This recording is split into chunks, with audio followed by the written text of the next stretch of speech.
అని ఆధారం ఏమైనా ఉందా? రుజువు ఏమైనా ఉందా? సాక్ష్యాలు ఏమైనా ఉన్నాయా? ఇదే అంశం. ఎందుకంటే చాలా ప్రసంగాలు చేశాను. ప్రతి ఆదివారం, శుక్రవారం ఆదివారం ఈవినింగ్ ఇలా చెప్పుకుంటూ వచ్చాను. ఆయన గొప్పవాడయ్యుండి తగ్గించుకున్నాడని, ఆయన ధనవంతుడయ్యుండి దరిద్రుడిగా వచ్చాడని, ఆయన దేవుడయ్యుండి మానవుడిగా వచ్చాడని, ఆయన మధ్యవర్తిగా వచ్చాడని ఎన్నో ప్రసంగాలు మాట్లాడుతూ ఉన్నాం. నేను వెళ్ళే ప్రతి చోట కూడా క్రిస్మస్ ప్రసంగమే చేస్తాను. మనము 25తో ఈ క్రిస్మస్ ప్రసంగాలు ముగింపులోకి వస్తాయి. అయినప్పటికీ కూడా ఆయన గురించి ఎంత చెప్పినా తక్కువే. ఒకసారి ఒక ప్రాంతంలో మంచి ఉద్యోగం కలిగిన వాడు, గవర్నమెంట్ ఉద్యోగం. అతనికి ఒక అసిస్టెంట్ ఉన్నాడు. ఇద్దరు కలిసి ఉద్యోగం కోసం ఉద్యోగానికి వెళ్తుంటే ఎదురుపడిన ఒక వ్యక్తి అన్నాడు, ఏమయ్యా నేను ఒక మాట అడగాల ఆగన్నాడు. ఏంటండి అన్నాడు. ఏం లేదు, గవర్నమెంట్ ఉద్యోగం ఉంది, చేతి నిండా డబ్బు వస్తుంది నెల వచ్చే వరకు, నీ భార్యను ఉద్యోగానికి పంపించడానికి ఎలా మనసు వచ్చిందయ్యా నీకు అన్నాడు. అన్నాడు, నీ భార్యను ఉద్యోగానికి పంపించడానికి ఎలా నీకు మనసు వచ్చింది? ఇంటికాడుండి ఇంటి పని, వంట పని, పిల్లల పని ఇది చూసుకోవాలి, కానీ ఆడపిల్లలు ఎందుకే ఉద్యోగానికి పంపిస్తున్నావు అన్నాడు. దానికి కుర్రవాడు ఉన్నది ముందుకెళ్ళిపోయాడు. ముందుకెళ్ళిపోతే మరలా ఒక ఆవిడ తగిలింది. సిగ్గులేదు నీకు? పిల్లాన్ని పనికి పంపిస్తున్నావు, పిల్లాన్ని ఉద్యోగానికి పంపిస్తున్నావు, పిల్లల్ని సంపాదిస్తే తింటావా ఏంటి అని ఇంకొక ఆవిడ. దానికి కూడా మనోడు ఏం చేశాడు, ఒక నవ్వు నవ్వి ఆడించి ఆ విధంగా ఆ బజార్ అంతా కూడా ఎందుకంటే వచ్చి ఆ బజార్కి వచ్చి ఒక 15-20 రోజులు అవుతుంది. కొత్తగా ఏమంటారు ట్రాన్స్ఫర్ అయితే అక్కడికి వచ్చి ఇద్దరు ఉద్యోగానికి పోయి చూసిన వాళ్ళు మాట్లాడిన మాటలు ఈ విధంగా దారిన పోయేవాడు వచ్చేవాడు ఆ బజారులందరూ ఈ విధంగా అడుగుతుంటే, ఏమయ్యా పిల్లని ఇంటికాడ పెట్టి ఆమె సంపాదించే సంపాదనతో బతుకుతావా ఏంటి అని మాట్లాడుతూ నవ్వుకుంటూ వెళ్ళిన తర్వాత ఈయన పక్కనే ఉన్నాడు చూడు అసిస్టెంట్. వెళ్ళి ఆ చైర్లో కూర్చున్నాక, సార్ ఒక్క డౌట్ సార్ ఏంటి? ఏం లేదు సార్, ఫస్ట్ ఒకడు అడిగాడు నవ్వాడు, రెండో ఒక ఆవిడ అడిగింది నవ్వాడు, మూడో వాడు అడిగాడు నవ్వాడు. ఈ విధంగా బజారు వాళ్ళంతా కూడా ఒక్కసారి నలుగురు కలిసి మాట్లాడారు, అప్పుడు కూడా నవ్వావు, ఒక్క సమాధానం కూడా తప్పలేదు. నీకు కోపం రాలేదా? ఏ రాలేదు? ఈ కోపం రాలేదా? నీకు బాధ అనిపించలేదా? కోప్పడాలనిపించలేదా? నవ్వుకుంటూ వచ్చావు ఏంటంటే, నిజమే వినండి, మన పక్కన ఉన్న వాళ్ళు చెప్పాలి ఎలాంటి వాడని, నువ్వెంత మంచివాడివో, నువ్వెంత మంచిదానివో. అర్థమవుతుందా? వాడు ఒక్కసారిగా అడిగిన మాటకు నేను అన్నాడు, నిజమేరా కోపం వచ్చింది, ఇప్పుడు కాదు, పెళ్ళైన కొత్తలో నా భార్యను ఉద్యోగానికి పంపించడానికి వీల్లేదు, బాగా చదువుకున్న అమ్మాయి, నాకంటే పెద్ద సంపాదించడానికి వీల్లేదని ఇంటికాడే పెట్టాను. నేనే ఉద్యోగానికి వెళ్ళాను. ఇగో అడ్డం వచ్చింది, గర్వం, అహంకారం. అయితే ఒకరోజు పెద్ద యాక్సిడెంట్లో నా కాలు ఇరిగిపోయింది. 6 నెలలు మంచం మీద లేలా నేను. కట్టవలసినటువంటి వడ్డీలు, కట్టవలసినటువంటి పిల్లల ఫీజు, ఇంటికి కావలసిన సరుకులు ఎలా ఎలా తపన పడిపోతుంటే ఆ భార్య నా దగ్గరికి వచ్చి భయపడుతుంది, మీరు కోలుకున్నదాకా నేను సంపాదిస్తాను, భయపడాల్సిన పని లేదు అని కట్టవలసిన ఈమెయిల్ కానీ, కట్టవలసిన ఆ వడ్డీలు కానీ, ఫీజులు కానీ, ఇంటికి కానీ ఆ భార్య కష్టపడి సంపాదించినప్పుడు ఆమె విలువ తెలిసింది. వాళ్ళన్నారు వీళ్ళన్నారు మనకు అనవసరం, మనం ఎలా ఉన్నాము, మనం చేసే పని మంచిదా కాదా, మన కుటుంబం మనం పోషించుకుంటున్నామా లేక ఎదుటి వారి దగ్గరికి వెళ్ళి చేయి చాచి అడుక్కుంటున్నామా, ఆ పరిస్థితికి రాకూడదని ఈరోజు నేను నా భార్య కష్టపడండి అమ్మా. భార్య భర్తలు చూస్తున్నాను, ఎవడో అంటాడు, ఏదో అంటాడు, ఆమె సంపాదిస్తే నువ్వు తింటున్నావు అంటాడు, పట్టించుకోబాకు. ఇద్దరూ కష్టపడితే నీ ఇల్లు బాగుంటుంది, నీ పిల్లలు భవిష్యత్తు అద్భుతంగా కాపాడుకుంటారు. కాబట్టి వినండి, ఏమంశము? యేసు ప్రభు ఈ లోకంలో జన్మించాడు అని ఆధారం ఏమిటి, లేక రుజువులేమిటి, సాక్ష్యం ఏమిటి? యోహాను సువార్త, క్షమించాలి, యోహాను పత్రిక 1వ అధ్యాయము 1 నుంచి 4 వచనాలు. యోహాను రాసిన పత్రిక 1వ అధ్యాయం 1 నుంచి 4 వచనం. మైకి దగ్గర పెట్టుకోండి అమ్మ కొంచెం. మన సంతోషము పరిపూర్ణ మగుటకై యోహాను రాసిన పత్రిక 1వ అధ్యాయం 1 నుంచి చదువు. అదే మళ్ళా చదువు మొదటి నుంచి. జీవవాక్యమును గూర్చినది ఆది నుండి ఏది ఉన్నదో, మేము ఏది విన్నామో, ఏది కనులారా చూశామో, ఏది నిదానించి కనుగొన్నామో, మా చేతులు దేనిని తాకాయో అది మీకు తెలియజేయుచున్నాము. ఆ జీవము ప్రత్యక్షమాయను, తండ్రి యొద్ద ఉండి మాకు ప్రత్యక్షమైన ఆ నిత్య జీవమును మేము చూసి ఆ జీవమును గూర్చి సాక్ష్యమిచ్చుచు దానిని మీకు తెలియపరుచుతున్నాము. మాతో కూడా మీకును సావాసము కలుగునట్లు మేము చూసిన దానిని వినిన దానిని మీకును తెలియజేయుచున్నాము. మన సావాసం అయితే తండ్రితో కూడాను ఆయన కుమారుడైన యేసుక్రీస్తుతో కూడాను ఉన్నది. 4వ వచనం, మన సంతోషం పరిపూర్ణమగునట్లుగా మేము ఈ సంగతులు వ్రాయిచున్నాము. ఎవరైనా రాసింది? ఎవరి సంగతులు రాసిన ఆయన? యెహోను గారండి. యెహోనంటే ఇద్దరున్నారు కదా. బాప్తిసం ఇచ్చే యెహోను వేరు, ఇప్పుడు ఈ ఈ పత్రికలు రాసిన యెహోను వేరు. ఈయన యేసు ప్రభు 12 మంది శిష్యుల్లో ఒకడు. ఈయన రాసిన పత్రికలు 3, సువార్త 1, ప్రకటన గ్రంథం కూడా ఏందే. పద్మాస్ దీపంలో రాత్రింబగలు చలికి అల్లాడుకుంటూ కూడా అక్కడ దేవుడు దర్శనమిచ్చే ప్రకటన గ్రంథం భవిష్యత్తు కాలం గురించి రాయించాడు. ఏం జరగబోతుందో రాయించాడు. ఈ యెహోను గారు స్పష్టంగా మాట్లాడిన మాటలు ఏంటంటే, మేము ఏది తాకామో, ఏది ముట్టుకున్నామో, ఏది చూశామో, ఏది మా కళ్ళకు కనిపించిందో దాన్ని మాత్రమే చెప్తున్నాము. అంటే ఇందులో ఎలాంటి అబద్ధాలు కానీ అసత్యాలు కానీ లేవు. ఈ జీవమును గురించి మేము చూసినట్టుగా దానికి మేము సాక్షులము అంటున్నారు. సాక్షులము అంటే ఎందుకు ఈ వాక్యాన్ని చదివించానంటే, ఈ రోజున అనేక మంది చెప్తున్న మాటలు, యేసు ప్రభు శిలువలో మరణించలేదనే వాళ్ళు కొంతమంది ఉన్నారు. యేసు ప్రభు సజీవుడిగా లేచారు అంటే నమ్మని వాళ్ళు ఉన్నారు. రకరకాల మనుషులు ఉన్నారు. యేసుక్రీస్తు పుట్టుక కూడా చాలా మంది తృణీకరిస్తున్న వాళ్ళు కూడా లేకపోలేదు. ఇప్పుడు యేసు ప్రభు పుట్టాడు అనడానికి కారణాలే మీకు చెప్పబోతున్నాను నేను. ఒక 5 మందిని మీకు పరిచయం చేయబోతున్నాను. త్వరగా మాట్లాడతాను, తక్కువ సమయంలో చెప్పండి, ఎక్కువ మాటలు. వీటన్నిటికీ ఆధారాలు, సాక్షులు మీ అందరికి కూడా చూపించబోతున్నాను. ఎందుకంటే యేసు ప్రభువే అడిగాడు. యేసు ప్రభు తన 12 మంది శిష్యులతో అడిగాడు, నా గురించి ఏమనుకుంటున్నారు, నేను ఎవరు అనుకుంటున్నారు అన్నప్పుడు వాళ్ళు చెప్పిన మాట ఏంటి చెప్పండి. కొంతమంది ప్రవక్తలు అంటున్నారు, కొంతమంది బాప్తిసం ఇచ్చే యోహాను తిరిగి వచ్చాడు అనుకుంటున్నారు, కొంతమంది ఏమో దేవుని కుమారుడు అంటున్నారు, కొంతమంది ఏమో ఈయన బోధకుడు అంటున్నారు, కొంతమంది ఈయన దేవుడు అంటున్నారు. ఎవరిలో కూడా కరెక్ట్ ఆన్సర్ లేదు. అప్పుడు పేతురు అంటాడు, నీవు జీవం కలిగిన దేవుని కుమారుడివే అనే మాట పేతురు మనం చూస్తాం. ఇలా అయితే ఈరోజు మనమేమనుకుంటున్నాం అనేది కూడా తెలుసుకోవాలి. యేసుక్రీస్తు నిజంగా పుట్టాడా? బైబిల్ చెప్తుందా? దానికి సత్యము ఉందా? మనకు కనిపిస్తుందా అంటే ఎన్నో చూసాం. ఎన్ని రోజుల నుంచో క్రిస్మస్ సందేశాలు వింటున్నాం. ఈరోజు ఎవరైనా యేసు ప్రభు ఈ భూమి మీదకి రాలేదు, ఆయన కన్య మరో గర్భంలో పుట్టలేదు, అలా ఎలా కుదురుతుంది? ఒక కన్యక గర్భవతి కావటం ఏంటి? ఒక కన్యక పురుషునితో సావాసము లేకుండా ఒక పిల్లోడిని కంటమేంటి? ప్రకృతికి విరుద్ధం కదా, ఇది ఎలా కుదురుతుంది? ఇది మేము నమ్మము అనే వాళ్ళు ఉన్నాడు. ఎవరు లేరుగా. ఎందుకు అంటే ఇది మనుషులకు అసాధ్యమే. ఇది ఎవరికి? మనుషులకు అసాధ్యమే కానీ దేవునికి సమస్తము సాధ్యమే. యెహోవాకు అసాధ్యమైనది ఏమైనా ఉన్నదా? లేదు. అటు దిటు ఇటు దటు మార్చగలడు. లేని వాటిని ఉన్నవాటిగా, ఉన్న వాటిని లేని వాటిగా మార్చగలిగిన వాడు. ఆయన కలిపేస్తే ఎవడు తీయలేడు, ఆయన తీస్తే ఎవడు. ఎందుకంటే అధిక సంపన్నుడు, సర్వశక్తి కలిగిన వాడు, సర్వ అధికారం కలిగిన వాడు.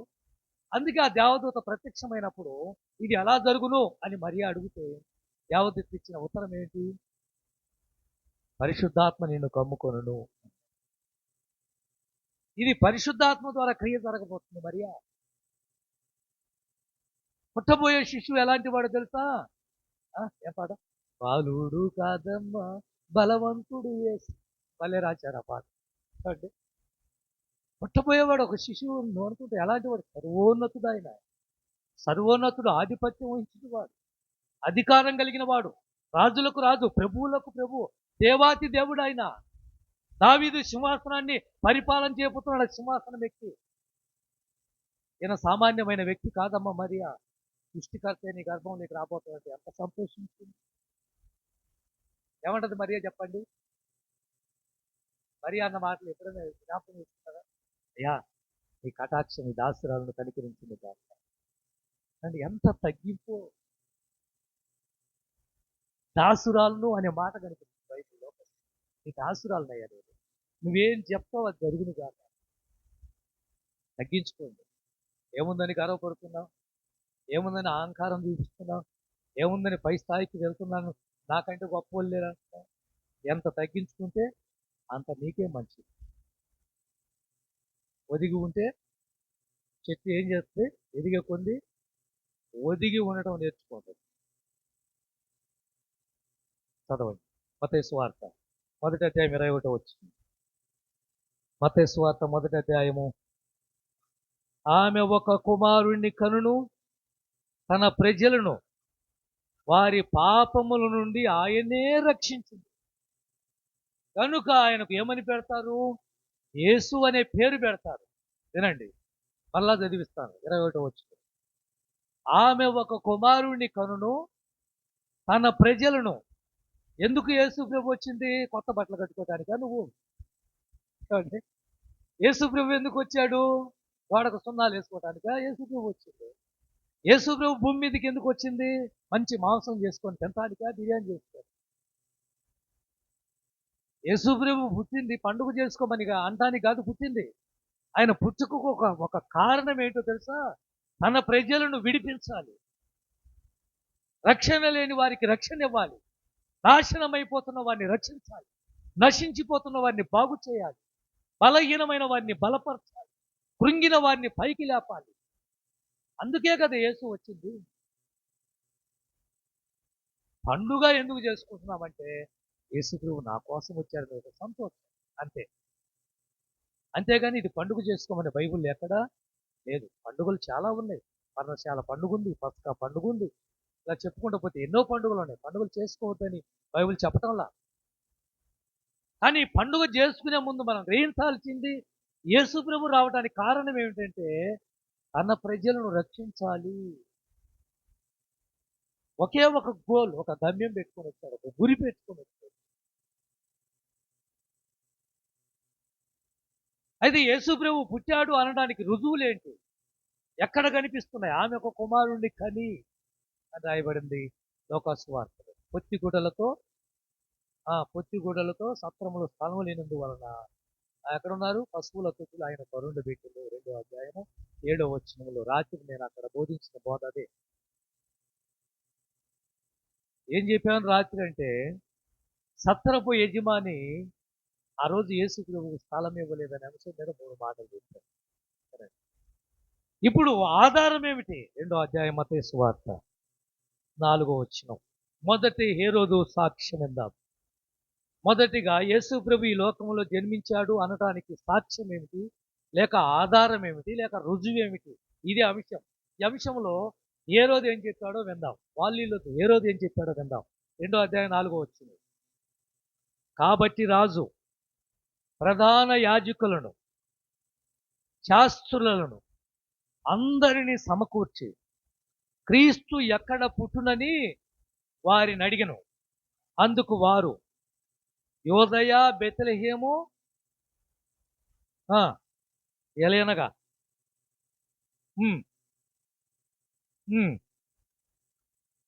కావు, ఇజ్రాయేలును నా ప్రజలను పరిపాలించే అధిపతి నీలోండు వచ్చినట్టు ప్రవక్త ద్వారా వ్రాయబడినట్టుగా ఉందయ్యా. ఆ రోజు ఈ 2వ అధ్యాయం 2వ వచనంలో 2వ వచనం కూడా చదువుతారు. మొదటి వచనం చదువులేక రాజైన హేరోదు దినముల యందు 2వ అధ్యాయం మత్తయి సువార్త 1వ వచనం. యోదయ దేశము బెత్లెహేము ఆ యేసు పుట్టిన పిమ్మట ఇదిగో తూర్పు దేశపు జ్ఞానులు యెరూషలేమునకు వచ్చి యూదుల రాజుగా పుట్టినవాడు ఎక్కడా? యేసు పుట్టాడు అనడానికి ఆధారం ఏమిటి? హేరోదు మహారాజు సాక్ష్యమే. ఎప్పుడైతే జ్ఞానులు వచ్చి యూదులకు రాజుగా పుట్టినవాడు ఎక్కడా? ఆయన నక్షత్రం ఒకటి మేము చూశాం. ఏ నక్షత్రము? ఆయనకంటూ ఒక నక్షత్రం ఉంది. ఆయన గురించి నడిపించే నక్షత్రం ఒకటి ఉంది. ఆయన గురించి మాట్లాడే నక్షత్రం ఒకటి ఉంది. ఆయన గురించి దారి చూపించే నక్షత్రం ఒకటి ఉంది. అక్కడ రాయబడిన మాట ఆయన నక్షత్రం ఉంటుంది. 2వ వచనం 3వ వచనం ఏ నక్షత్రము? ఆయనకంటూ ఒక స్టార్ ఉంది. నువ్వు చేసినా చేయకపోయినా ఆయన పని చేయటానికి ఒక నక్షత్రం ఉంది. ఆయన కోరుకునేది ఏంటంటే ఆయన నక్షత్రంగా నువ్వు ఉండాలని. జ్ఞానులకు ఏ విధంగా దారి చూపించిందో అనేక మందికి దారి చూపించే ఒక నక్షత్రంగా నువ్వు వెలగాలన్నదే దేవుని కోరిక. ఆయన నక్షత్రాన్ని చూసి వచ్చాం మేము. యూదులకు రాజుగా పుట్టినవాడు ఎక్కడ అన్నప్పుడు ఇదంతా ఖర్చు కదా, ఇదంతా మోసము, ఇదంతా దగ. ఎవరు చెప్పారు? ఆ నక్షత్రాన్ని చూసి వచ్చారు, మీరు మోసపోయారు అని రాజు అనలా. ఏ రోజు మాట్లాడిన మాటలు ఏంటంటే క్రీస్తు ఎక్కడ పుట్టిందని రాయబడి చూసావా? ఏ రోజు నోట నుండి ఇచ్చిన మాట 4వ వచనం. కాబట్టి రాజు శాస్త్రులను అందరినీ సమకూర్చి క్రీస్తు ఎక్కడ పుడతాడు? అర్థమైందా? సాక్ష్యం, ఆధారం. హేరోదు రాజు అంటున్నాడు క్రీస్తు ఎక్కడ పుడతాడు, యేసు ఎక్కడ పుడతాడు? శాస్త్రులను, ప్రధాన యాజకులను, బైబుల్ గ్రంథం బాగా తెలిసిన వాళ్ళు, ధర్మశాస్త్రం ఎదుగుల వాళ్ళు. మీరు ఒకసారి గమనించండి, వీళ్ళేదో చెప్తున్నారు నక్షత్రాన్ని తీసుకొచ్చారట. ఇది వాస్తవమా కాదా? మీరు చూడండి అంటే వాళ్ళు బైబుల్ తెరిచి మేకా గ్రంథం 5వ అధ్యాయం మొదటి నుంచి చదివితే అక్కడ కనిపించే మాటలే మత్తయి సువార్త 5వ వచనంలో మనకు కనిపిస్తుంది. దేవన దేవుని పెట్టారు. ఆయన వస్తాడయ్యా, వస్తాడని రాయబడిందయ్యా. అల్పమైన దానివి కాదని రాయబడిందయ్యా. ఏది అల్పమైంది కాదు? బెత్లెహేం అల్పమైంది కాదట. ఒకప్పుడు దానికి పేరు లేదు, ఒకప్పుడు దానికి ప్రఖ్యాతి లేదు, ఒకప్పుడు దాని గురించి మాట్లాడుకునేవారు లేరు. ఈరోజు బెత్లెహేం అంటే ఎంత పేరండి, ఎంత గౌరవం అండి, ఎంత ఘనత వచ్చిందండి. బెత్లెహేంకి ఎక్కడి నుంచి వచ్చింది? యేసు అక్కడ పుట్టాడు. దేవునికి స్తోత్రం, హల్లెలూయా. ఎక్కడ పుట్టాడు? యేసు ఒక చిన్న గ్రామం అది. అప్పట్లో ఈరోజు పెద్ద సిటీ అది. బెత్లెహేములో యేసు పుట్టాడు. పుట్టడం వల్ల బెత్లెహేంకు పేరు వచ్చింది. ఆ బెత్లెహేంకు మంచి బిరుదులు వచ్చాయి. బెత్లెహేం అంటే ఈరోజు అనేక మంది వెళుతుంది. యేసు ప్రభు పుట్టిన స్థలానికి కూడా వెళ్ళారు. ఏ రోజు అంటాడు క్రీస్తు ఎక్కడ పుట్టాడో రాయబడింది. ఉదాహరణ, యేసు పుట్టలేదనుకో ఏ రోజు అంతటితో వదిలేయాలి. కానీ ఏం చేశాడు తెలుసా? 15వ వచనం, 6వ వచనం, 6వ వచనం, 2వ అధ్యాయం మత్తయి సువార్త 6వ వచనం. అంతటా ఏ రోజు ఎందుకు పిలిపించాలండి రహస్యంగా? యేసు పుట్టుక ఒక మాయ అయితే, యేసు పుట్టుక అసలు లేకపోతే, యేసు భూమి మీదకి మరియ గర్భంలో దిగి రాకపోతే ఏ రోజు వారిని రహస్యంగా పిలిపించి ఏమడుగుతున్నాడు, ఏం మాట్లాడుతున్నాడు? చదువు. చూసావా? ఇగో రండి, ఎవరు లేరు ఇప్పుడు. రహస్యంగా జ్ఞానులు ముగ్గురు నలుగురు మనకు తెలియదు. అక్కడ ముగ్గురు అని చెప్పడానికి ఆధారం ఏంటంటే వారు అర్పించిన అర్పణలే. అంతేగా? వాళ్ళు అర్పించిన అర్పణలే ముగ్గురు జ్ఞానులని నాటకంలో మనం చూపిస్తాం. అమ్మా అర్థమవుతుందా? ఎంతమంది? ముగ్గురు అని ఎలా చెప్పగలము? వాళ్ళు అర్పించిన అర్పణ ఏంటి? ఒకటి బంగారం, సాంబ్రాణి, భోలం. దీన్ని బట్టి ముగ్గురు జ్ఞానులని మనం పెట్టుకున్నాం అంతే. ఎంతమంది అనేది రాయబడలా. వీళ్ళను రహస్యంగా పిలిపించి, ఏయ్ జ్ఞానులు ఎక్కడ దాకా వెళ్ళారు చూడు, వాడిని కొంచెం రహస్యంగా తీసుకోండి అని చెప్పి దొడిదారిని తీసుకొని వచ్చి రాజు దగ్గర నిలబెట్టి రాజు అడుగుతున్నాడు, ఇదిగో మీరు నక్షత్రాన్ని చూశారా? అవును సార్ చూశాం మేము. ఎప్పుడు వచ్చింది అది? వీళ్ళు ఇప్పటికి 15 నెలలు లేక 16 నెలలు అవుతుంది వీళ్ళు ప్రయాణం చేసి వచ్చి. అర్థమవుతుంది మీకు? ఒకరోజు 2 రోజులు ప్రయాణం కాదు ఇది. నక్షత్రాన్ని వెంబడించి భార్యను, పిల్లలను, ఆస్తులను, పాస్తులను, పనులు, వ్యాపారం, ఉద్యోగం అన్ని మానేసి ఆ నక్షత్రాన్ని చూడగానే వీళ్ళు గుర్తుపట్టింది ఏంటంటే రాజులకు రాజు, ప్రపంచాన్ని పరిపాలించే రాజు, అసలు దేవాతి దేవుడు దిగి వచ్చాడు అని వాళ్ళు పుస్తకాలు చదివి ఆ నక్షత్రాన్ని గుర్తుపట్టి ఈ రాజు ఎక్కడ పుట్టాడు అని నక్షత్రాన్ని వెంబడిస్తే నక్షత్రం తీసుకొచ్చి అక్కడ పెట్టింది యెరూషలేములో పెట్టింది. యెరూషలేము నుంచి ఇంచుమించు బెత్లెహేము ఒక 10 కిలోమీటర్లు. వీళ్ళు చేసిన తప్పు ఏంటంటే నక్షత్రాన్ని వదిలిపెట్టి నక్షత్రంతో మనకు పని ఏంటి? అసలు రాజు దగ్గరికి వచ్చాం కదా, రాజు ఉండేది యెరూషలేములో కదా, రాజింట్లోనే రాజు పుడతాడు కాబట్టి నక్షత్రాన్ని వదిలిపెట్టి అక్కడ దారి తప్పిపోయారు జ్ఞానులు. అర్థమైందా మీకు? ఎప్పుడైతే జ్ఞానులు దారి తప్పి ఏ రోజు దగ్గరికి పోయాడో ఇదంతా బట్టబయలైపోయింది. లేకపోతే జ్ఞానులు రహస్యంగానే వచ్చేవారు. ఏ రోజుకు తెలియకుండా వస్తే చాలా మంది పిల్లల ప్రాణాలు కాపాడబడేవి. ఎప్పుడైతే వెళ్ళారో యూదులకు రాజుగా పుట్టినవాడు ఎక్కడా అని ఏ రోజున అడిగినప్పుడు ఏ రోజు కలవరపడి అక్కడ రాయబడినాడు. కలవరపడ్డాడు రాజా. నేను రాజును కదా, నేనంటే మరొక రాజు ఏంటి అంటే కలవరపడిపోయాడు. ఇప్పుడు రహస్యంగా పిలిపించి అడుగుతున్నాడు, ఎప్పుడు వచ్చింది, ఏ రోజు చూశారు మీరు? టైం రాసింటే బాగుండేదేమో, రాయలా. ఆ కాలం ఎప్పుడు, ఏ నెలలో అన్ని చెప్పుకుంటారు. ఎవరు పలానా రోజు పలానా టైం అని చెప్పుకుంటారు, రాయాలి అక్కడ. అది కనుక్కొని ఎందుకు కనుక్కున్నాడు? వీళ్ళు మోసం చేస్తారని డౌట్ ఉంది ఎవరికి? రాజుకు. రహస్యంగా పిలిపించి కపటోపాయంగా మీరు వెళ్ళి ఆ రాజును పూజించి అంటాడు అక్కడ. మీరు వెళ్ళి విచారించి చూసావా, ఒక రాజు అంటున్నాడు మీరు పూజించండి, మరలా వచ్చి నాకు చెప్పండి, నేను కూడా ఆయన పూజిస్తాను. సరే, ఇంతటితో ఏ రోజు వదిలి ఇస్తుంటే బాగుండేదేమో.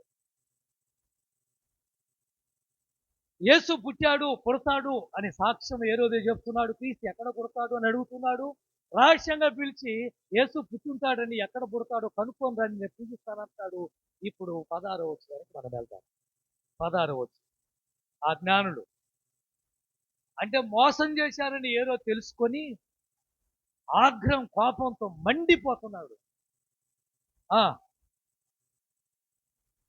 ఇప్పుడు వినండి, ఇప్పుడు టైమింగ్ ఇక్కడ కనిపిస్తుంది. ఎప్పుడు ఏంటి అనేది అర్థమైంది. ఏ కాలములో నక్షత్రం పుట్టిందో, ఎన్ని రోజులు వీళ్ళు ప్రయాణం చేసి వచ్చారో, ఎన్ని నెలలు జ్ఞానులు ప్రయాణం చేసి వచ్చారో అదంతా ఆలోచించి ఇప్పుడు చదువు.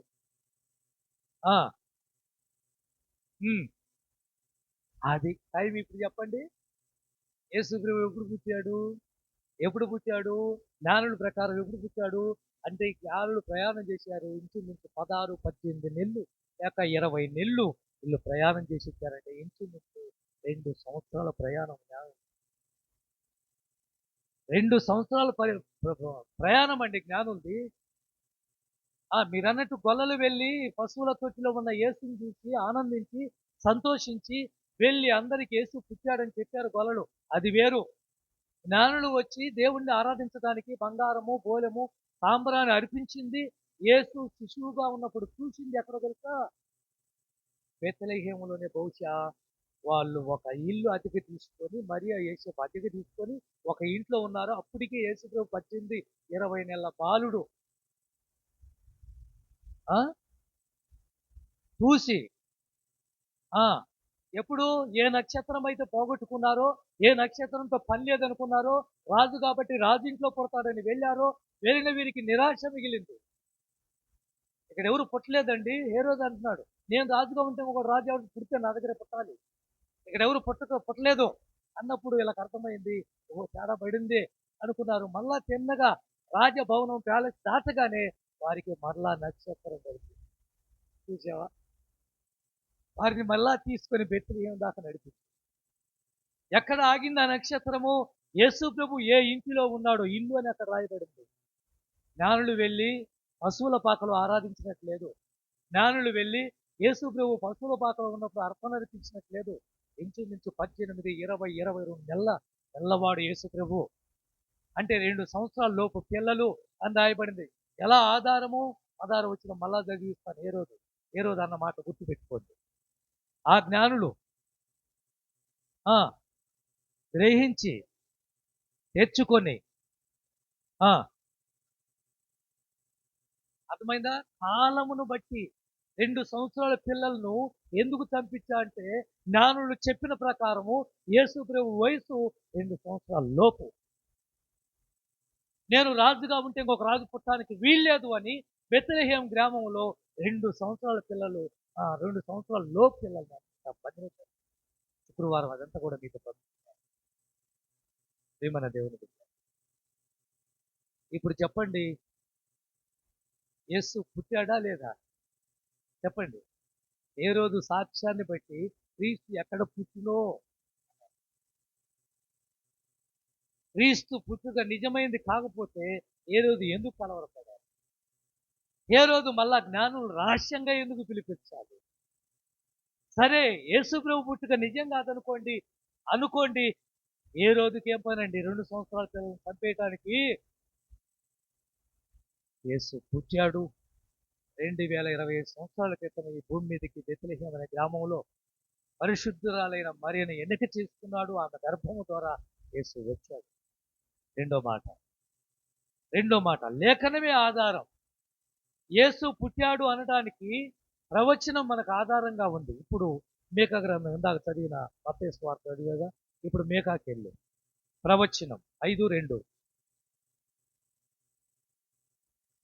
బెత్లెహేము ఎఫ్రాతా ఆ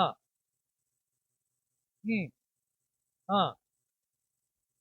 ఇజ్రాయేలును ఏలబోయేవాడు నీలో నుండి వచ్చును. చదువు.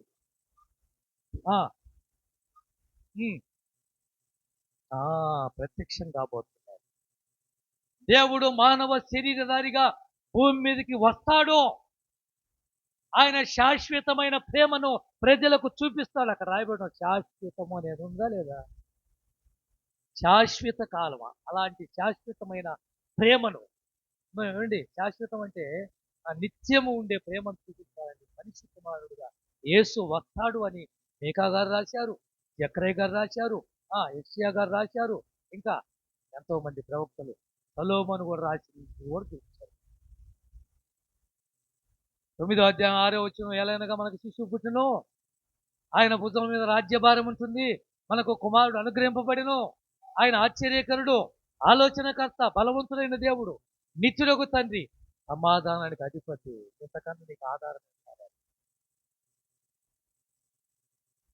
అదే 7వ అధ్యాయం 14వ వచనం యెషయా గ్రంథంలో కన్యక గర్భవతి కుమారుని కంటుంది, ఆయనకు ఇమ్మానుయేల్ అని పేరు పెడతారు. ఇంతకన్నా రుజువు ఏం కావాలి? లేఖనాలు ఆధారం ఉన్నాయండి. యేసు వస్తాడని, యేసు పుడతాడని లేఖనాల ప్రకారంగా యేసు వచ్చాడండి. 2వ అధ్యాయము మత్తయి సువార్త 4వ వచనం మళ్ళా చదివిస్తాను మీకు.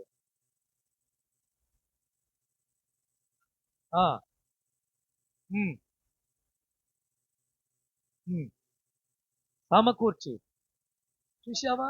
ఎందుకు అడగాల్సి వచ్చింది? ఏ రోజు ప్రవచనం ఉంది, ప్రవక్తలు చెప్పినటువంటి ప్రవచనాలు ఉన్నాయి, లేఖనాలు ఉన్నాయి, మెస్సయ్య వస్తాడు అని. ఆ రోజు యాకోబు బావి దగ్గర సమరయ స్త్రీ ఒక మాట అంటది, మాకు తెలుసండి ఒక ఆయన వస్తాడు, మెస్సయ్య వస్తాడు, మమ్మల్ని అందరినీ రక్షిస్తాడు అని. అప్పుడు యేసుప్రభు ఏమన్నాడు చెప్పండి? ఆయనను నేనే. అర్థమైందా? ఎవరు? ఆయన నేనే. నిజమా నువ్వు చెప్పేది? నిజమేనమ్మా, నీతో మాట్లాడుతున్నవాడే ఆయన.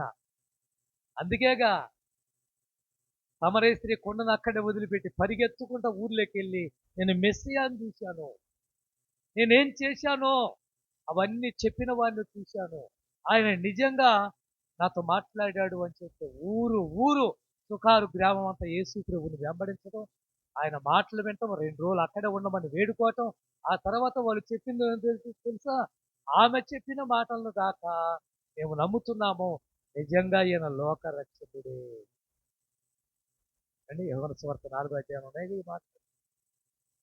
ఆ మట్టుకు మేము విని ఎన్నో వచ్చినాయి? 42వ వచ్చిన మా మట్టుకు మేము విని ఈయన నిజంగా ఎవరు? ఈయన నిజంగా నిజంగా వాస్తవం ఈయన లోకరక్షకుడు. ఆయన మాటలు అలా ఉన్నాయి. ఆధారాలు ఇవన్నీ. యేసు పుట్టుకకు ఆధారాలు ఇవన్నీ. మూడోది, ప్రకృతి సాక్ష్యం ఇస్తుందండి యేసు పుట్టాడని. ఎవరు సాక్ష్యం ఇస్తుంది? ప్రకృతి తెలుసా మీకు? ప్రకృతి అంటే ఏంటమ్మా? పంచభూతాలు చెప్పండి. ఎన్ని? నేను చూపిస్తున్నా ఎన్ని? 5. ఒకటి చెప్పండి. నీరు, నిప్పు, గాలి, ఆకాశము, భూమి. వీటిని ఏమంటారు? పంచభూతాలు అంటారు. అందుకే పంచభూతాలు సాక్ష్య. ఈ పంచభూతాలు చెప్తున్నా యేసు పుట్టాడు అని. నక్షత్రం అంటే చిన్నది, మనం చూడటానికి చిన్నది. సూర్యుడి కంటే చంద్రుడి కంటే చాలా లావుగా ఉంటుంది నక్షత్రం. తెలుసా మీకు? అంత పెద్ద నక్షత్రాలు, ఖగోళాలు ఆ పైన పెట్టాడు దేవుడు. అవి ఆకాశం నుండి కనపడటం వల్ల చిన్నగా కనిపిస్తున్నాయి మనకంటే. కొన్ని వేల కోట్ల నక్షత్రాలు ఆకాశంలో ఉన్నాయి. ఈ ప్రకృతిలో ఆ నక్షత్రము మనకు సాక్ష్యమే. చదవండి 2:2 మత్తయి సువార్త. తూర్పు దిక్కున ఏం అవసరం? నక్షత్రానికి ఏం పని? తూర్పు దిక్కున ఆయన నక్షత్రము ఒకటి పుట్టింది. ఆ నక్షత్రాన్ని చూడగానే మేము పుస్తకాలు తిరిగేశాం, పంచాంగాలు తిరగేశాం, లేఖనాలు తిరగేశాం, గ్రంథాలు తిరగేశాం. తిరగేస్తే కనిపించింది, మాకు అనిపించింది, మాకు వినిపించింది. మేము కనుగొన్నది ఏమిటో తెలుసా? దేవాతి దేవుడే దీనుడై దిగి వచ్చాడు. దేవాతి దేవుడే రాజులకు రాజు భూమి మీదకి వచ్చాడు. అందుకే యూదులకు రాజుగా పుట్టినవాడు ఎక్కడని ఆ రోజు జ్ఞానులు అడగటం మనం. ప్రకృతి చెప్తుందండి యేసు పుట్టాడు. నక్షత్రము ప్రకృతిలో ఒక భాగం. ఎక్కడ దాకా ఎందుకండి? పంచభూతాలు అన్నాం కదా. యేసు సముద్రంలో ప్రయాణం చేస్తున్నప్పుడు సముద్రం ఒక్కసారిగా చిన్న పడవను ఏం చేసింది? పెద్ద తుఫాన్ రేగి 4వ అధ్యాయంలో మార్కు సువార్తలో తుఫాన్ రేగి సముద్రంలో చిన్న పడవ మునిగిపోయే పరిస్థితి. యేసుకు నిద్రపోతున్నాడు. పేతురు వచ్చి, యా నువ్వు నిద్రపోతున్నావు, చింత లేదా? తుఫాను బారికి మనం చచ్చిపోతాం, లే మమ్మల్ని కాపాడు, నశించిపోతున్నామని కేటాడు. ఆయన లేచి పేతుర్ని గద్దించి, నేను మీతో ఉన్నాను, ఎందుకు భయపడుతున్నారని చెప్పి. చదవండి లేక బాగుంటుంది. 4వ అధ్యాయం మార్కు సువార్త 39వ వచనం. ఇప్పుడు బాగా వినండి. మనం చెప్పాం 5 పంచభూతాలు. గాలిని గద్దించి, గాలి ఏమైంది? ఇప్పుడు యేసుప్రభువు మాటకి ఏమైంది? ఎలా గాలి తోలుతున్నప్పుడు? ఓరు గాలి, పెద్ద గాలి అన్నమాట. చిన్న పడవను తిప్పి పడేసేంత గాలి అది. ఏయ్ ఆగు అన్నాడు గాలి. సముద్రము ఏమైంది?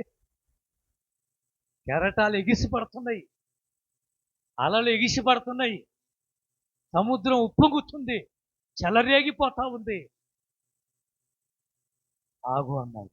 సముద్రం ఏమైంది? అక్కడ రాయబడి మాట్లాడవండి. సముద్రం ఏమైంది?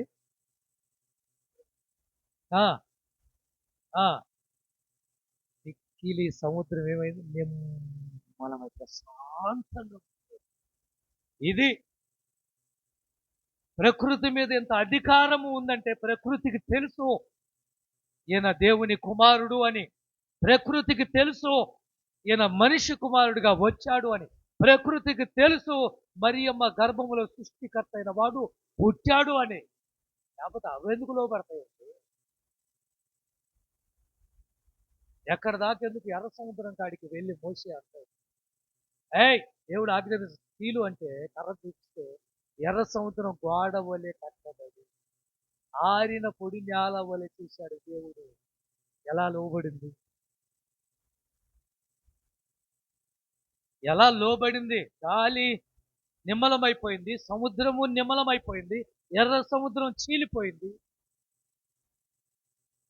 ఎలా కుదిరిందంటే ఆయన సృష్టించాడు కాబట్టి లోబడాల్సిందే. దేవునికి స్తోత్రం కలుగుగాక.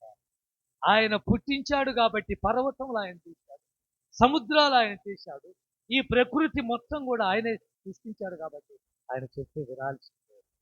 మనం తప్ప మనం వినం. అంటే మనల్ని పుట్టించింది ఆయనే, మనం తప్ప అంటే మనల్ని పుట్టించలేదని కాదు నేను చెప్పేది. మనల్ని పుట్టించాడు కానీ మనం వినం ఆయన మాట. ప్రకృతి ఆయన మాట చెప్పినట్టుగా చేస్తుంది. ఒక ప్రకృతి ఏంటంటే ఆకాశ పక్షులు చూడండి. ఏలియాకు భోజనం పెట్టింది ఎవరు? కాకులండి. కాకులంటే తెలుసా? మన చేతిలో ఉన్న రొట్టె ముక్కను బెల్లం ముక్కను ఎత్తుకుని పోయే కాకులు ఏలియాకు మాంసం భోజనం తీసుకుంది. రోజు మాంసం. యోనాను సముద్రంలో పడేస్తే క్షేమంగా బయటికి తెచ్చి పెట్టింది ఎవరు? ఒక మత్స్యం, చేప.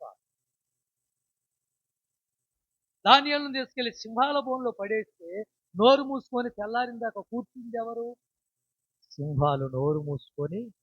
అంటే ప్రకృతే కాదు, ఆయన మాటకు ఏదైనా లోబడదు. ఎందుకంటే సృష్టికర్త ఆయన కాబట్టి.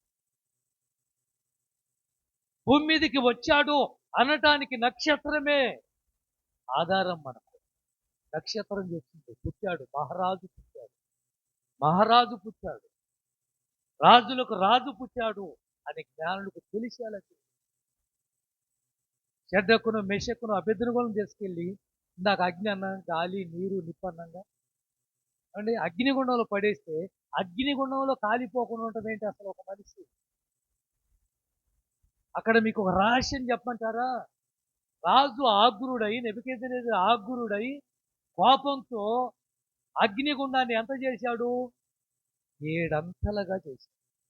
7 అంతల మంటను చేసినప్పుడు ఇలా ముగ్గురిని తీసుకెళ్ళి పడేసినప్పుడు పడవేసిన వారట చచ్చిపోయారు. ఇప్పుడు చెప్పండి, ఆ మంట ఎంత తీవ్రంగా ఉంది. ఈ ముగ్గురిని ఎత్తి పడేసిన బలాఢ్యులు కాలి బూడిదైపోయారు. మంటలో పడిన వారు మాత్రం కాలిపోలేదు. దేవునికి స్తోత్రం. ఇప్పుడు చెప్పండి, ఈ ప్రకృతి ఆయన మాట వింటుందా లేదా? వింటుంది అంటే కారణం ఏంటి? ఆ ప్రకృతిని సృష్టించింది దేవుడే కాబట్టి. లేకపోతే అవి ఎందుకు ఉంటాయి? ఉదాహరణ, ఆ రోజు నోవా కాలంలో ప్రజలు మాటనకపోతే 40 రోజులు ప్రచండ వర్షం. ఎలా వచ్చింది వర్షం చెప్పండి?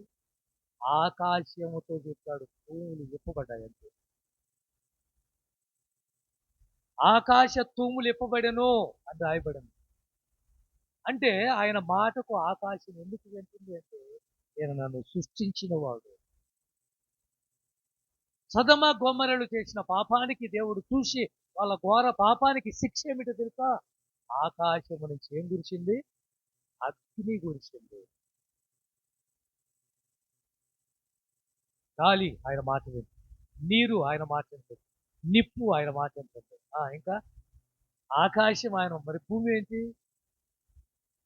మోషేకు వ్యతిరేకంగా 250 మంది కోరాకు ముఠాను కట్టుకొని సేవకుడికి వ్యతిరేకంగా లేస్తే మోషేతో అంటాడు, ఎంతమంది ఉన్నారు రమ్మని పక్కకు దేవుడు చేస్తాడు. మోషే అంటాడు, ఎంతమంది ఉన్నారా మీరు, రండి పక్కకు రండి. 250 మంది. సరే ఏమిటే మీ బాధ? ఒక్కడవే కాదు, మేము కూడా చేయాలి. చెయ్యి వద్దన్నది ఎవరు? హ్యాపీగా చేయి, సేవ బోల్డంత ఉంది మోషే దగ్గర. ఏమండి, ఎన్ని లక్షల మంది నడిపించాలి? మోషే వల్ల ఒక్కడవుతుందా? వచ్చి ఒక దీనుడిగా రిక్తుడిగా పరిచయం నేను ఉంటానంటే ఒప్పుకోడా మోషే? యోషువ మాదిరిగా కాలేబు మాదిరిగా సేవ చేయొచ్చు కదా. వీళ్ళు కాదు పెత్తనం చేయాలని. ఎంతమంది ఉన్నారా పక్కకు రండి అంటే 250 మంది. భూమి నిరవిడిచెను వాళ్ళు ఉన్న కాడ భూమి నిరవిడిచెను. 250 మంది భూమిలోకి వెళ్ళిపోయారు. మరలా భూమి కలిసిపోయాను. ఆయన చిటికేస్తే భూకంపం ఏమండి? ఒక క్షణం కాదు అండి, ఒక సెకండ్ భూమి కంపిస్తే కట్టుకున్న మేడలు మిత్రులు ఏమైపోతుంది చెప్పండి. దేవుడు ఎంత కనికర పూర్ణుడండి, మనల్ని ఎంత ప్రేమిస్తున్నాడు. నాలుగో మాట, మనుషులు సాక్ష్యము. ఎవరిచ్చారు సాక్ష్యం యేసు పుట్టాడని? ఎవరిచ్చారు సాక్ష్యము? జ్ఞానులు. 2వ అధ్యాయం 10వ వచనం. మత్తయి సువార్త. చూసి భరితులై వెళ్ళి తల్లైన మరియను ఆ శిశువును చూసి సాగిలపడి ఆయనను పూజించారు. ఇది సాక్ష్యం మనకు చాలదా? యేసు పుట్టాడు అనడానికి 2 ఏళ్ళు భార్యను, పిల్లలను, ఆస్తులను, పాస్తులను, పొలాన్ని, స్థలాన్ని, వ్యాపారాన్ని, ఉద్యోగాన్ని, ఎందుకు వీళ్ళకింత అవసరం ఏంటి? ఎందుకు రావాల్సి వచ్చింది? ఒక ఆదివారం 2 గంటలు నీకు టైం లేదే? ఏమండి? ఇప్పుడు మనము జ్ఞానులతో ఒకసారి పొంతన వేసుకుంటే, పోల్చుకుంటే వాళ్ళు గొప్పోళ్ళా మనం గొప్పోళ్ళమా తేలిపోద్ది అండి. నేను ముగిస్తున్నాను. పాటలు పాడతారండి మీరు ఒకరికి 2 పాటలు నేనే పాడాను. అవునా కాదా? 2 పాటలు దగ్గర ఉన్న వాళ్ళకి కనపడతాయిగా. 2 పాటలు నేనే పాడా. మళ్ళా మీకు చెప్తున్నాను, యూట్యూబ్లో వింటున్న వారికి కూడా చెప్తున్నాను. రాబోతున్న 2026 సంవత్సరమైన దేవునికి ఇవ్వవలసిన సమయం దయచేసి దొంగలించకండి. ఇప్పటికేదో జరిగిపోయింది, గత దేవుని సమయము దేవునికి ఇచ్చేసి దేవుని యొక్క దగ్గర ఉన్న మేలును మనం ప్రయత్నం చేయండి. ఎందుకు మీరు ప్రయత్నం సఫలంగా చెప్పండి. కొంచెం ఎర్లీగా లేస్తే ఎందుకు పనులు కావు చెప్పండి. నేను రావటం వల్ల 10 గంటలకు నేనేం ఊరకుండి నీ భాష నీకేం పని, ఈ తెలుసు ఆదివారం మొత్తం నేనే చేసేవాడు. మొత్తం అంటే మీరు అర్థం చేసుకోవాలి. అర్థమైంది మీకు? మన దేవుని పెట్టినారు. ఆ రోజు జ్ఞానులు ఆరాధించారు, పూజించారు, అర్పించారు. ఇంతకన్నా సాక్ష్యం ఏం కావాలి?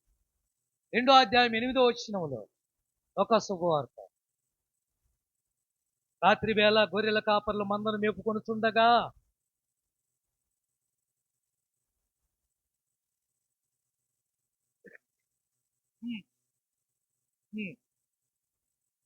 కాచుకొనుచుండగా ప్రభువు దూత వచ్చి నిలిచెను. ప్రకాశించినందున వారు మిక్కిలి భయపడిరి. అయితే ఆ దూత, భయపడొద్దు, ఇదిగో ప్రజలందరికీ కలగబోయే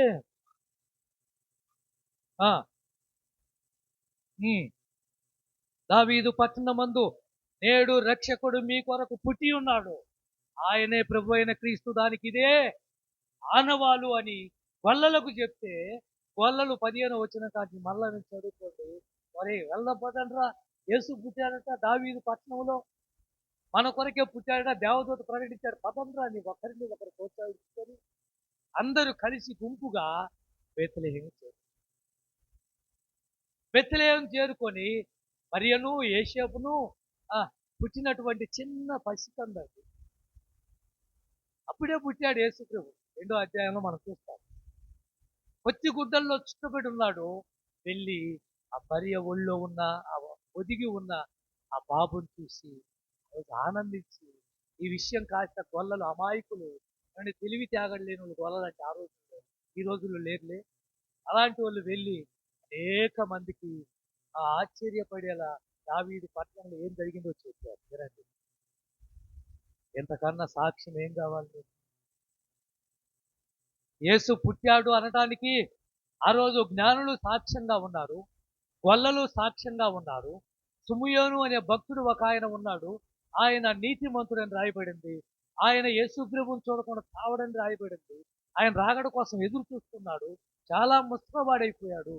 8వ రోజున యేసు ప్రభువుని తీసుకొని వెళ్ళి అక్కడ పేరు నామకరణ చేసి ఆయన పేరు మీద గువ్వలు దేవునికి అర్పించేసి వద్దామని యేసేపు మరియ యెరూషలేము దేవాలయానికి వెళ్తే ఈ బిడ్డను ఎత్తుకొని ఎన్నో వచ్చినావు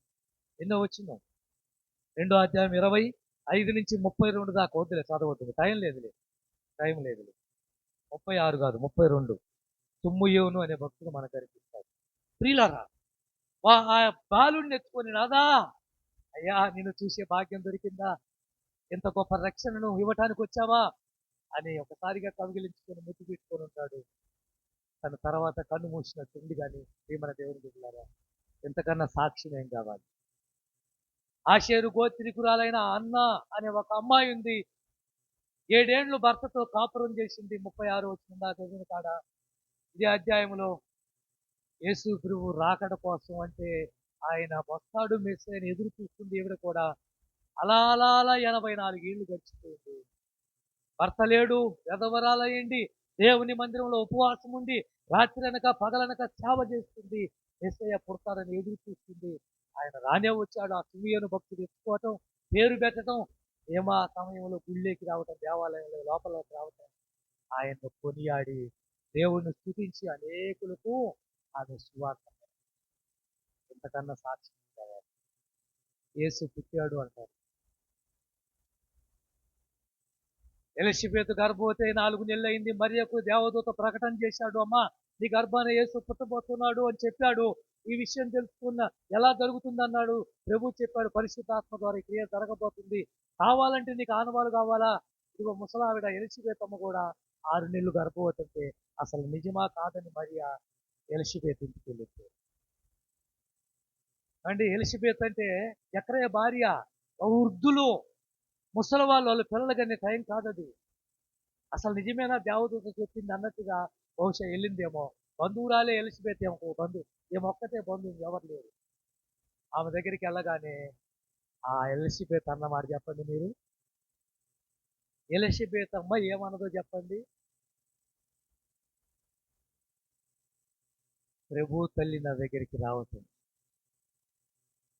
నాకెంతో అదృష్టం అండి. ఎవరి తల్లి వచ్చింది? ఇంతకన్నా ఆధారం ఏం కావాలి చెప్పండి? యేసు పుట్టాడు అనడానికి. ప్రభు తల్లి నన్ను దర్శించిందా? ఆమె వందనము చెప్పగానే నా కడుపులో ఉన్న యెహోవాను బాప్తిస్మం ఇచ్చే యెహోవా ఏం చేస్తున్నాడు? గంతులేస్తా ఉన్నాడు. అందుకే వందనాలు చెప్పుకుంటున్నాను. వందనాలు చెప్పుకుంది. మనసు కాస్త తేలికైంది. ఆ? నవ్వండి, కాస్త నవ్వండి, సంతోషంగా పలకరించండి. సందర్శకుల్ని బయట ఎవరైనా ఎదురు పడితే నవ్వు మొఖం పెట్టండి. ఏడు మొఖాలు పెట్టుకుని ఏదో అంటారు ముచ్చు మొఖాలు, మొఖాలు. మీకు తెలుసా ఏది? తాటి చెట్టు తెలుసా? తాటికాయలు తెలుసా? తాటి నుంగలు తెలుసా? తింటారు కదా మీరు కూడా. ఆ తాటి నుంగలు కొట్టిన తర్వాత అక్కడ పడేస్తారా ఆ పండెలు, ఏమంటారు అన్నమాట? బోండాలు, తాటి బోండాలు. ఆడ పడేస్తే ఎండకు ఎండి ఎండి ఎండి ఎండి ఏమైతే ఎంతలా బోండం అంత అయిపోతుంది. ఎంతది? ఎంతది అయిపోతుంది. నేను నవ్వుతే ముఖం కలకల్లా ఆడుతావు. నువ్వు నవ్వకపోతే ఎలా ఉంటుంది? ఇంత ముఖం మూచి ముఖమే, ఇంత ముఖం అయిపోతుంది. ఎందుకు అంత పని? పండగ దినాల్లో హ్యాపీగా ఉండండి, సంతోషంగా ఉండండి, సమాధాన పడండి. ఆ రోజున ఆ అంటున్న మాట చదువుతావా? లేకపోతే లోకస్వార్త 1:43 వచ్చిన 1:43 వచ్చిన ఏమంటుంది? ఏమన్న మాట బాగా గుర్తుపెట్టుకో. నా ప్రభు తల్లి, ఆ అబ్బా అబ్బా అబ్బా అబ్బా, నా అదృష్టం, నా భాగ్యం ఇది, నేను ధన్యురాలను. నా ప్రభు తల్లి నన్ను దర్శించుకో. ఎంతకన్నా సాక్ష్యం ఏం కావాలి? యేసు పుట్టాడు అనడానికి. అయిపోయింది. ఐదు దేవదూతలే సాక్ష్యం. ఎవరు సాక్ష్యం? దేవదూతలే సాక్ష్యం. 2:14 వచ్చిన లోకస్వార్త. త్వరగా టైం అయిపోయింది. సర్వోన్నతమైన స్థలములలో దేవునికి మహిమయు, ఆయనకి ఇష్టలైన మనుషులకు భూమి మీద సమాధానము కలుగునుగా. కానీ ఎంత పాటలు ఎందుకు పాడాలి వాళ్ళు? దేవదూతలు పాటలు పాడుతున్నారు ఎందుకో? మహిమ దిగొచ్చింది. ఏదేను తోటలో ఏ మహిమనైతే మనిషి కోల్పోయాడో, ఏ మహిమతో సావాసం చేయలేకపోయాడో, ఏ దేవుని మహిమను పోగొట్టుకొని శాపగ్రస్తుడుగా మిగిలిపోయాడు, ఇక నా జీవితం దేవునితో కలిసిపోయే అవకాశం లేదు అని కృంగిపోయాడో, ఆ మహిమ ఒక శుభవార్త 2వ అధ్యాయంలో సర్వోన్నతమైన స్థలములలో దేవునికి మహిమ వచ్చింది. యేసుక్రీస్తు రూపంలో వచ్చింది. ఆ రోజు ఫిలిష్తీయులు ఓడిపోవటానికి కారణం ఏంటో తెలుసా? మహిమ లేదు, పవర్ లేదు. మందసము తీసుకుని వెళ్ళి యుద్ధ రంగంలో పెట్టిన ఓడిపోయారంటే మహిమ పోయింది. ఆ రోజు ఏలి కోడలు అంటుంది, మహిమ వెళ్ళిపోయింది, మహిమ లేదు. మహిమ లేకపోతే ఏముంది? పవర్ లేకపోతే ఏముంది? శక్తి లేకపోతే ఏముంది? ఒక పవర్ మన దగ్గర ఉండాలి. ఆ రోజు వాళ్ళు దేవదూతలు పాట పాడుతున్నారు. పాత నిబంధనలో దేవదూతలు పాటలు పాడిన స్థలాలు రెండే కనిపిస్తాయి. ఎక్కడో చెప్పండి? దేవదూతలు పాటలు పాడిన స్థలాలు రెండే కనిపిస్తాయి. ఒకటి యోబు గ్రంథములో 37వ అధ్యాయములో భూమికి పునాదులు వేసినప్పుడు వాళ్ళు పాటలు పాడుతున్నారు దేవదూతలు. 2 యెషయా గ్రంథములో నిత్యము పరలోకములో ఒకే ఒక పాట. ఏం పాట? ఏం పాట? పరిశుద్ధుడు, పరిశుద్ధుడు, పరిశుద్ధుడు, పరిశుద్ధుడు. ఇదే పాట. ఒకే పాత నిబంధనలు 2 చోట్ల కనిపిస్తుంది. భూమికి పునాదులు వేసినప్పుడు ఎందుకు పాడారు? మనందరికీ ఉద్యోగాలు రాబోతున్నాయి. ఎందుకు పాట పాడారు వాళ్ళు? యోబు గ్రంథంలో ఇప్పుడు దాకా ఖాళీగా ఉన్నాం, పని బాట లేకుండా. ఇక నుంచి ప్రతి ఒక్కరికి ఉద్యోగం. ఎందుకు? భూమి నిర్మించబడుతుందంటే మానవులు కూడా ఉంటారు.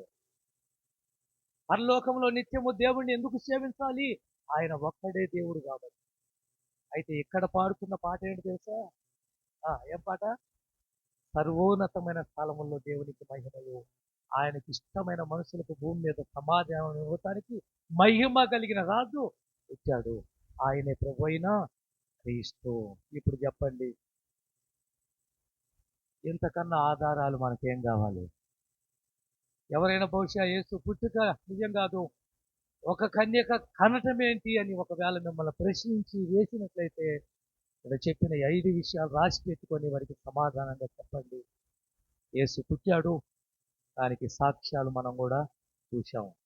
యేసు పుట్టుక, బేత్లెహేములో పుట్టిన ఆ పుట్టుక ఈరోజు మన హృదయాల్లో క్రీస్తుగా ఆయన జన్మిస్తే మన జీవితాలు బేత్లెహేముగా మార్చబడును గాక.